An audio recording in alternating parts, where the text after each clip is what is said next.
Teleamazonas presenta 24 horas con Liz Valareso y María Gracia Costa.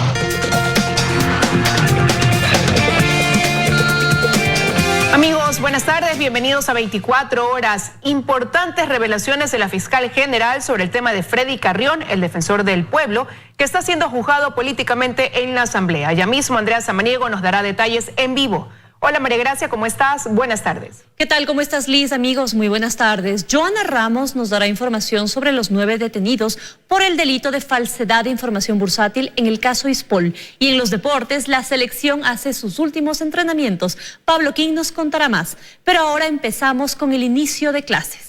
El año lectivo para el ciclo Sierra y Amazonía se inauguró este miércoles con solo el 10% de alumnos en clases presenciales. El resto continuará sus estudios vía internet y se irán incorporando paulatinamente a los establecimientos. El presidente Guillermo Lasso y la ministra de Educación presidieron la inauguración oficial.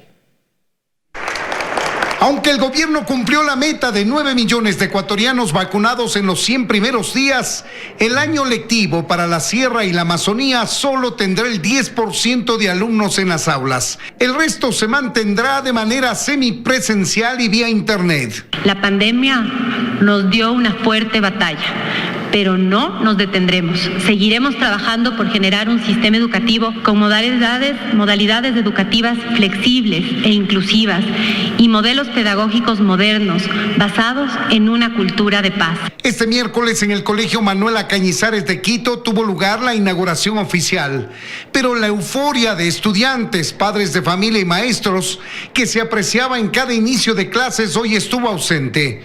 Un pequeño grupo de estudiantes participó en la ceremonia y empezó sus clases en las aulas. Hasta el momento contamos con 1.935 del régimen Sierra Amazonía, 1.408 en la costa, que ya cuentan con su aprobación para regresar a la semipresencialidad de manera controlada, progresiva y voluntaria. El presidente Guillermo Lasso destacó el plan de vacunación como eje fundamental de la reactivación económica y productiva y de la educación, por supuesto. Para llegar a la plena actividad educativa post pandemia, voy a tener que conseguir 650 millones de dólares para rehabilitar todos los centros educativos.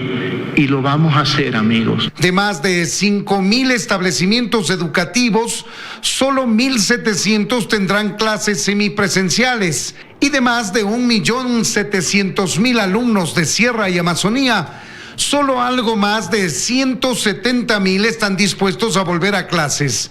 La mayoría recurrirá al internet, pero la conectividad sigue siendo baja en nuestro país. El Banco Mundial alertó que la región atraviesa una posible crisis educativa generacional que podría provocar consecuencias graves, en especial para los sectores más vulnerables. Por ellos y por todos nuestros estudiantes, seguiremos trabajando para que siga incrementando el número de instituciones educativas. Lo importante, dice la ministra, es que ya sabemos cómo manejar la pandemia, ya estamos vacunados y paulatinamente se incrementarán los estudiantes en las aulas con medidas de bioseguridad. En Quito, Freddy Paredes, 24 horas. Hasta el 7 de septiembre continuará la vacunación solo de segundas dosis en todas las vacunas y para primeras dosis únicamente con la vacuna de CanSino. Tras el cumplimiento del plan 900 también iniciará la vacunación de jóvenes desde los 12 años. Anita y Freddy no pudieron acudir a recibir la vacuna cuando fue el llamado en su rango de edad. Calamidad doméstica. Justo se enfermó mi mamá, le cogió el COVID. Y en esa época no tenía la cédula ya en Ambato y por eso no me hice vacunar. Antes no me vacuné porque estaba en el tema del trabajo, estaba por el oriente y recientemente estoy de vacaciones acá en la capital y voy a hacerme vacunar.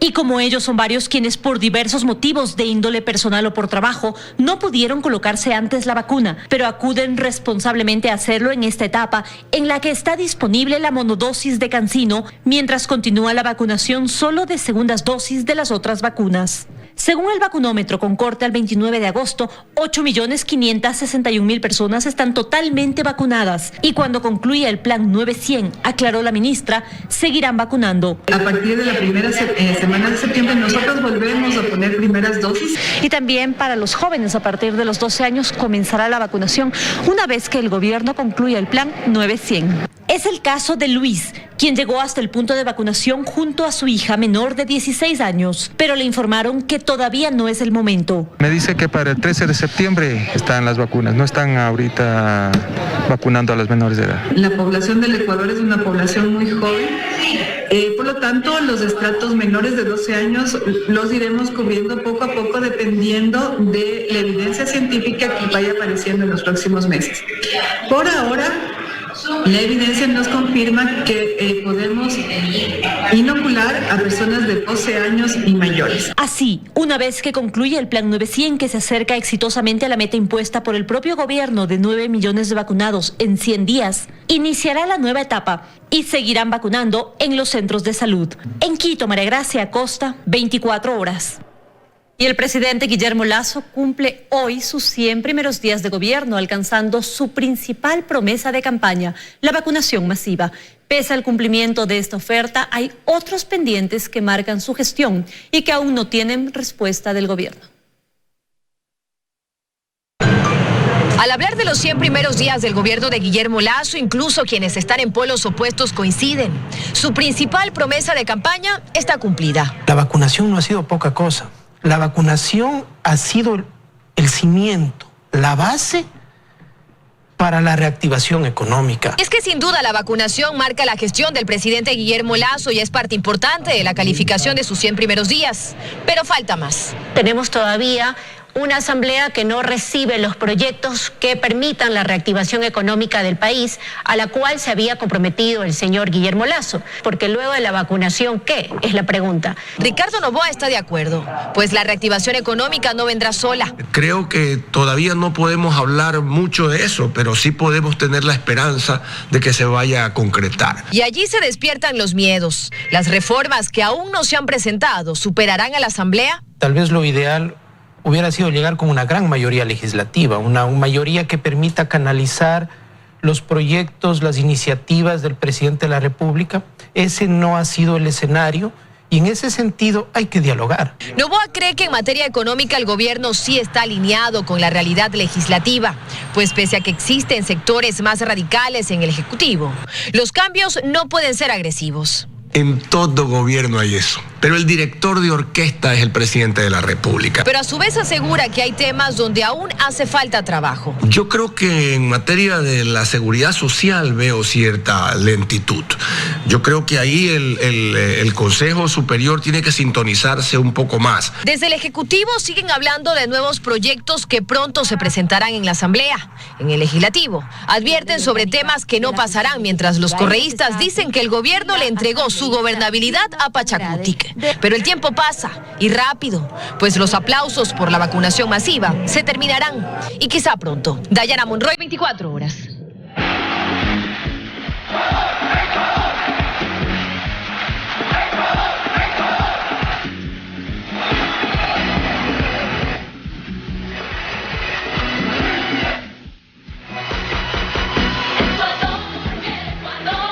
Ecuador se enfrentará este jueves a las 16 horas contra Paraguay para conseguir la cuarta victoria en las eliminatorias rumbo al Mundial de Qatar 2022. La tricolor no podrá contar con la participación de Piero Hincapié y Moisés Caicedo. En la casa de la selección hacemos contacto con Pablo Kim para conocer los detalles. Pablo, buenas tardes, adelante. Buenas tardes, Liz. Amigos de Teleamazonas, ¿cómo les va? Buenas tardes. Aquí estamos en la casa de la selección, como todos los días, haciéndole el seguimiento al equipo tricolor, el equipo de todos, que mañana enfrentará al combinado paraguayo en el marco de las eliminatorias mundialistas. Hace pocos minutos dejó la concentración de la tricolor el presidente Francisco Egas, almorzó con los jugadores. En la tarde habrá el último repaso táctico y el equipo quedará concentrado, listo para el compromiso frente a los paraguayos que anuncian su arribo hoy a la capital de la República. Las medidas de seguridad, de bioseguridad, son importantes marcarles, amigos de Teleamazonas, sobre todo a los hinchas que van a ir al estadio Rodrigo Paz Delgado. obviamente tienen que mantener el distanciamiento.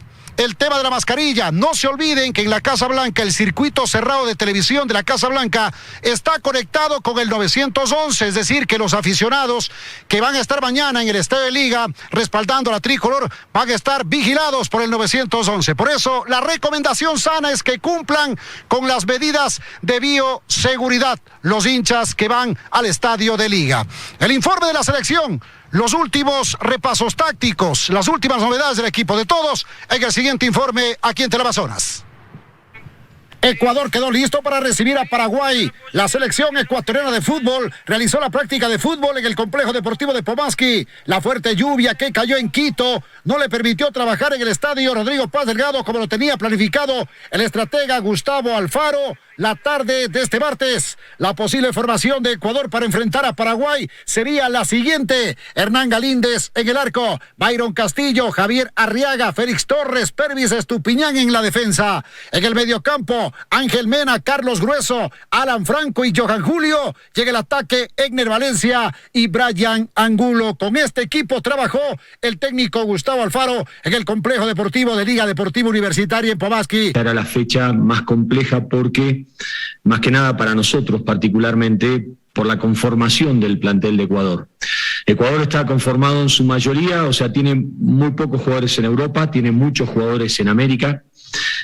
Todo lo que sea América del Sur, todo lo que es México, Estados Unidos, hay mucha densidad y cantidad de jugadores de Ecuador en esas ligas. El árbitro del partido será el uruguayo Andrés Batonte. La tricolor enfrentará al equipo guaraní este jueves a las 16 horas en el estadio Rodrigo Paz Delgado. La última vez que se enfrentaron en Quito, Ecuador y Paraguay, fue en marzo del año 2016. 2-2 fue el resultado final. Pablo King, 24 horas. Allí el reportaje de la selección ecuatoriana de fútbol, el último trabajo que lo realizó, digamos, uno de los últimos entrenamientos en el complejo deportivo de Pomaski. Dijo además el profesor Gustavo Alfaro que él se imagina un partido similar al de Perú, el partido frente a Paraguay mañana en el estadio Rodrigo Paz Delgado. Concentración total con los muchachos del equipo de todos acá en Quito, la casa de la selección. Vamos a una pausa, volvemos con más en 24 horas de Teleamazonas. Continuamos con más noticias. La Comisión de Fiscalización de la Asamblea sigue recibiendo comparecencias en el proceso de juicio político contra Freddy Carrión. Hoy recibieron a la Fiscal General del Estado. Andrea Samaniego sigue de cerca esta información y con ella es el contacto a esta hora. Hola Andrea, muy buenas tardes. Cuéntanos, por favor. Gracias, ¿cómo está? Muy buenas tardes. Así es, la Fiscal General del Estado ha comparecido ante la Comisión de Fiscalización de la Asamblea Nacional en el marco del proceso de juicio político que se sigue en contra del defensor del pueblo, Freddy Carrión. Aquí la fiscal ha mencionado que ella investiga a Carrión y que esto no tiene nada que ver con arrogación de funciones o con el uso de recursos públicos. Aquí también confirmó que se encontró $47,000 en el departamento del exministro de Salud, Mauro Falconi, y que esto sería parte de una investigación por peculado en un contrato de pruebas rápidas. Esto fue lo que dijo. El delito es por peculado y que tiene relación con un contrato por pruebas rápidas del ARPSA. En esa investigación figura como evidencia este dinero. ¿Y esas pruebas rápidas están vinculadas a un contrato con el municipio de Quito? De conformidad con lo establecido en nuestro ordenamiento jurídico, no puedo dar mayor información porque es una investigación previa. Y bien, la mayor parte de las comparecencias previstas para la mañana de este día fueron suspendidas debido a que los comparecientes pues decidieron excusarse de su comparecencia. En horas de la tarde se prevé también la comparecencia de la defensora del pueblo subrogante para que aporte en este juicio político. Esta es la información a esta hora. Ustedes tienen más noticias. Muy buenas tardes. Buenas tardes también para ti, Andrea. Muchísimas gracias por esa información. 3 bloques legislativos responsabilizan al gobierno de la imagen de desprestigio de la Asamblea Nacional y rechazan que se piense en otros mecanismos para dar viabilidad a las leyes. El bloque legislativo de Pachacutic, sin su mayor representante, la presidenta de la Asamblea, expuso su malestar sobre las declaraciones de la ministra de Gobierno. Vemos seriamente las amenazas de grupos de poder frente a nuestros legisladores. Si nuestros asambleístas están pidiendo puestos, tienen que ser sometidos al Comité de Ética y Disciplina. Igual, ¿quién está cediendo esos puestos? Porque por un voto, ningún asambleísta de Pachacutic va a aceptar puestos políticos. Señalan que hay un responsable. La vocera del gobierno lo dijo ayer, que no podían avanzar con esta asamblea y que por eso se van a la democracia directa. Y entonces, para poder llegar a eso, utilizan a todas sus amistades, porque han sido pecadores 1, 2, 3, 10 asambleístas, ahora entonces están diciendo que se vaya toda la asamblea. ¿Quién entorpece? Debería dar nombres o decir los nombres de las bancadas de quienes están entorpeciendo el trabajo del Ejecutivo. Son los propios asambleístas que con su actuar o con las presunciones que existen en su contra maneja o se mal maneja esta imagen y estos escándalos al interior de la Asamblea Nacional. Desde el PSC, mediante este comunicado, señalan que si quieren aplicar una consulta popular, lo conmina a que lo hagan y que no tienen miedo. Desde el gobierno, esta es una probabilidad. Se está trabajando, se está avanzando en ese tema. El tema de la muerte cruzada, por ahora no se está barajando esa posibilidad. De lo único que se ha hablado son de encontrar los puntos de encuentro en la Asamblea Nacional. Hablan del diálogo que empieza hoy con la izquierda democrática. El diálogo siempre va a ser nuestra primera línea. Somos democráticos y seremos críticos de la misma manera cuando no estemos de acuerdo, por ejemplo, en el tema de recorte presupuestario. Mientras tanto, la alianza con la que inició este legislativo empieza a disolverse. En Quito, Andrea Samaniego, 24 horas. Y el anuncio del gobierno de enviar una propuesta a la Asamblea para eliminar la tabla de tenencia de droga reabre el debate para algunos analistas, quienes aseguran que no se necesita una reforma del COIP.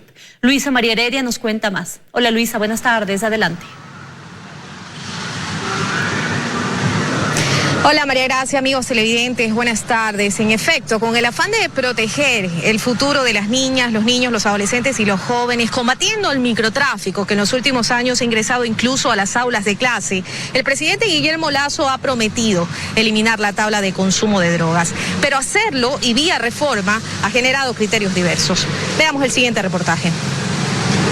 Para el gobierno, la tabla de consumo de drogas tiene los días contados. Este martes, la ministra Alexandra Vela anunció que en máximo 2 semanas se propondrá una reforma legal para eliminarla. Y aunque aún se desconocen los detalles de lo que el Ejecutivo planea presentarle a la Asamblea, hay reacciones diversas. La recientemente electa presidenta del Movimiento Revolución Ciudadana, Marcela Guiñaga, líder de la organización política a la que pertenece la bancada de legisladores de Unión por la Esperanza, considera que no se está empleando la forma correcta, pues recuerda que la tabla de consumo de drogas como tal no es parte de ninguna ley. En el artículo 220 del Código Orgánico Integral Penal, lo que se establece es la potestad del organismo a cargo de las políticas de drogas de crear 2 tablas. Una de consumo que fija los límites de posesión por tipo de sustancia y otra que detalla las cantidades de droga para establecer si el delito es por tráfico a mínima, mediana, alta o gran escala. Tiene una referencia legal, no está por ley, en primer lugar, por lo tanto, con un plumazo de un decreto ejecutivo podría eliminar los umbrales mañana el presidente de la República, no hace falta pasar por la Asamblea. Es la vía que la ex asambleísta sugiere. También Henry Cucalón, otro ex legislador. Eso está en la esfera del Ejecutivo. Los umbrales de tolerancia están en una resolución del Ejecutivo, no están en el COIP. Ambos incluso recuerdan que la Corte Constitucional en este sentido ya emitió una sentencia. En abril de 2019 el juez Enrique Herrería señaló que la tabla es compatible con el artículo 364 de la Constitución, que dice que las adicciones son un problema de salud pública y que en ningún caso se permitirá su criminalización ni se vulnerarán sus derechos constitucionales. Esa referencia de umbrales es para que los jueces puedan diferenciar, porque lo que se debe castigar es el tráfico de drogas. Lo importante es determinar el verbo rector del delito penal, el tráfico. No importa cuánto tengas, pero si estás traficando, cometiste un delito. Algo que a decir del viceministro de Gobernabilidad, Homero Castañer, se complica precisamente por la existencia de la tabla. Desde que se aprobó estos umbrales, usted no puede detener a quien tiene 10 gramos, por ejemplo, de marihuana en sus manos, porque eso está permitido por la ley, pero vende los 10 gramos y en la esquina tiene 2 libras de fundita en fundita. Eso es lo que permite actualmente estos umbrales que se llama esta tabla.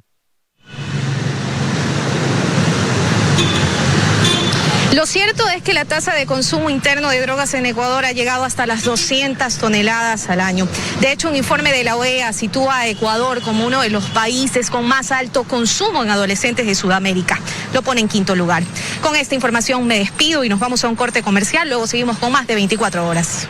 La noche de este martes, en la Unidad Judicial Valdivia, se realizó la audiencia de formulación de cargos en contra de los 9 detenidos en el caso Ispol. A estas personas, ex empleados de las empresas Ecuagran y del Corp, la Fiscalía, tras una denuncia de la Superintendencia de Compañías, las acusó del delito de falsedad de información bursátil, que causó millonarias pérdidas a varias instituciones públicas y empresas privadas por facturas impagas. Pero, ¿cómo funciona la trama? Según las investigaciones, una empresa auditora elaboraba informes financieros con datos falsos. Con estos documentos, la Superintendencia de Compañías, que no comprobó la veracidad de la información, permitía que se ofertaran en el mercado. El dinero debía servir para pagar a los inversionistas como el BIES o el Ispol, pero esto no pasó. Solo en 2 transacciones se movieron cerca de 30 millones de dólares, mientras que el Ispol tiene en riesgo su portafolio de inversiones de 900 millones de dólares. Del Corp acumula 26,5 millones en facturas comerciales vencidas. Además de negociar facturas comerciales, Ecuagran y Del Corp también emitieron obligaciones de largo plazo. Por ese tipo de títulos, Ecuagran tiene en el mercado 20,4 millones de dólares en circulación, mientras que Del Corp 18,2 millones. Ubaldo Eladi Macías, el juez de la Unidad Penal Judicial Valdivia, ordenó prisión preventiva para 5 de los 9 detenidos, mientras que para los otros 4, y pese a la insistencia de la Fiscalía, se dictaminaron medidas cautelares. Sobre los directivos de estas empresas no existieron cargos, puesto que ya se encuentran fuera del país. El fiscal a cargo del caso, Víctor González, aseguró que pedirá una nueva audiencia de formulación de cargos para incluirlos en este caso. Con esta información me despido. Siguen ustedes con más noticias. Muchas gracias, Joana. El Instituto Oceanográfico y Antártico de la Armada del Ecuador socializó el proceso de ampliación del límite exterior de la plataforma continental marina del Ecuador, más allá de las 200 millas. La cita fue en la isla Santa Cruz, en Galápagos. En Puerto Ayora, Isla Santa Cruz, la Armada del Ecuador realizó la socialización del proyecto Sustentos Técnicos para lograr la ampliación de la plataforma continental y la caracterización estratégica del Estado para la identificación e inventario de recursos no vivos. Este proceso inició alrededor del año 2014-2015, tenemos ya 6 años trabajando en el proceso. Nosotros en el mes de diciembre del año 2020 realizamos ya una primera presentación de información y datos ante la Comisión de Límites de la Plataforma Continental, es decir, el Estado ecuatoriano, y ha generado resultados palpables de este proceso. En diciembre se terminarán los estudios en la cordillera de Carnelli y se espera que en 2022 estos estudios se los realicen en las cordilleras del Coco y Colón, para más tarde, en 2026, hacer la entrega final de los estudios sobre esta ampliación. Para Eliezer Cruz, líder de la iniciativa Más Galápagos, que propone la ampliación de la protección del mar que rodea las islas, este proceso es positivo, ya que según informa, la abundancia de la vida marina está asociada precisamente a estas cordilleras submarinas. Hay mucha conectividad biológica precisamente por estas cordilleras submarinas, como en el caso de Galápagos Cocos, como en el caso de la misma Carnelli, o todavía falta información científica, pero ya hay muestras de esta conectividad en estas cordilleras, que muchas especies están usando estas vías. Entonces no solamente es la importancia del subsuelo, sino también toda la importancia de la biodiversidad que hay en estas cordilleras. Galápagos es un punto estratégico del Ecuador en el Océano Pacífico. Varias instituciones públicas y privadas, así como la sociedad civil, trabajan para su conservación y desarrollo sustentable. Diego Añasco La Lama, 24 horas.